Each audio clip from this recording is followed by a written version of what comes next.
Fala, Enemzeira, Enemzeira, a gente está aqui para mais uma questão dessa playlist chamada Tecnologias e Mundo Digital. Nono episódio, todos extraídos da prova de 2022, comprovando que essa é uma temática bastante presente no Enem. A gente vai fazer agora a questão de número 43 do Caderno Azul da segunda aplicação e que no nosso livrão, tá aqui ele, 1.100 questões do Enem, arrumadinhas por assunto para você, por exemplo, que quer treinar todas de tecnologia. São mais de 100 aqui no livro. Você pode fazer uma depois da outra, percebendo as tendências da prova. Aí, Deco, como é que eu tenho esse livro? Como é que eu acesso esse livro? Aqui embaixo, na descrição do vídeo, aparece o endereço do meu site e lá você fica sabendo como o livro chega a qualquer cidade do Brasil e, além do mais, você fica sabendo também dos nossos cursos voltados para o Enem. Agora, em julho, tem turma nova, tá?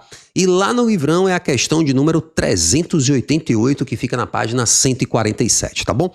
Então, vamos ver aqui, ó, nossa forma, né, nossa maneira usual de fazer as questões aqui do Enem. Disponível em http, revistaepoca.globo.com. Então, a gente fica sabendo que parece aí um texto informativo. Acesse em 17 de fevereiro de 2013, 10 anos já que esse texto foi utilizado para fazer a questão, mas parece que não envelheceu não, né? Já que a questão é de 2022, ou seja, o texto se mantém ainda atual, que é um pouco até raro quando se fala de tecnologia, né? 10 anos no capítulo tecnologia é muito tempo, muita transformação acontece. Mas vamos ver aqui do que fala esse texto e o comando para começar a resolução do item. Segundo esse texto, isso é muito importante, não é segundo sua cabeça, não é segundo o senso comum, é segundo esse texto, as impressoras tridimensionais prenunciam uma nova revolução industrial. Não é uma revolução industrial porque já houve, né? É uma nova revolução industrial porque são tecnologias que tem que ler, né? Não dá para correr aqui da leitura do texto, tá? Então vamos ler o texto para ver do que ele fala. Olha só. A produção em massa em grandes fábricas se tornou o símbolo da segunda revolução industrial. Aí está a resposta. Então, a segunda revolução industrial tem uma marca: a produção em massa em grandes fábricas. Percebeu? Você que estava na dúvida, rapaz, agora eu entendi a questão. Agora, repare, o agora é como se fosse assim um contraponto. Ó. Antes era assim, agora é desse jeito. Agora, após um século, uma nova transformação se anuncia. Qual é a marca dessa nova transformação? Ele vai aí argumentar durante o texto. Ela é trazida por aparelhos do tamanho de um micro-ondas que constroem um objeto real a partir de um arquivo digital, as impressoras tridimensionais. Elas funcionam como uma impressora convencional que muitos têm em casa. Basta apertar o botão na tela do computador para que o arquivo digital, com um desenho em 3 dimensões do objeto a fabricar, seja enviado para a máquina. Em vez de tinta, elas usam materiais como plástico, gesso, silicone, borracha ou metais para fazer o quê? Sapatos, próteses dentárias, joias, luminárias, brinquedos ou peças de equipamentos hospitalares.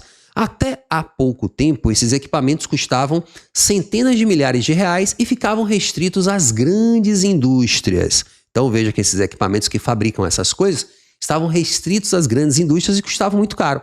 Hoje já é possível levar para uma casa uma impressora 3D, levar para casa, né, uma impressora 3D e usá-la para fabricar objetos. Uma nova revolução industrial está a caminho, diz o jornalista e físico Chris Anderson.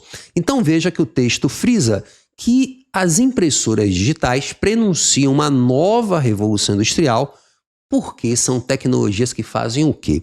Porque elas diminuíram de tamanho. Gente, a pura e simples diminuição de tamanho poderia beneficiar, por exemplo, ainda as indústrias. Poderia ser algo que não interessasse ao consumidor doméstico, à pessoa, né, o indivíduo, mas poderia ser algo restrito, por exemplo, às grandes corporações, que tinham antes grandes equipamentos, mas tem agora equipamentos menores, mas é algo muito restrito ainda à indústria, não é o que o texto frisa, né? O texto frisa nas entrelinhas dele ali esse caráter mais doméstico de cada um poder fabricar esses objetos como a gente imprime um papel qualquer, um texto qualquer. Então, as impressoras tridimensionais tiveram seus preços reduzidos, e isso já é uma revolução em si. Não, porque, veja, a diminuição de preço também não prenuncia uma nova revolução industrial, porque isso poderia beneficiar apenas as indústrias, tá? Então, de novo, é uma alternativa plausível, por isso que muita gente pode ter criado confusão aí na primeira leitura. Nossa, a letra A, letra B tem uma cara de certa. E principalmente porque a verdadeira vai se tardando, né? Vai se demorando e a gente vai sendo fisgado por letras no caminho. E elas são a revolução, né, industrial, como ele diz, nova, porque trabalham com arquivo digital. Mais uma vez isso poderia ficar restrito ao campo das grandes indústrias, né? Como eu estou aqui destacado no texto.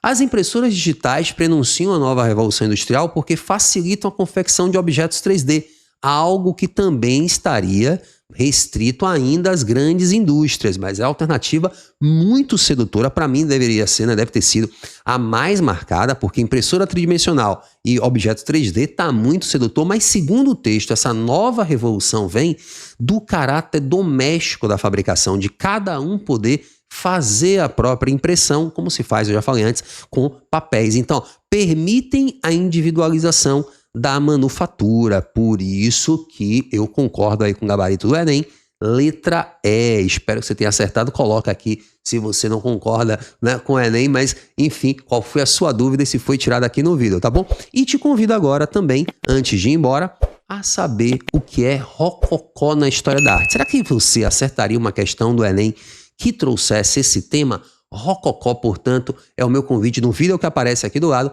para que você continue aqui no canal aprendendo mais sobre o Enem, tá bom? Então, até o próximo vídeo. Beijo. Tchau, tchau.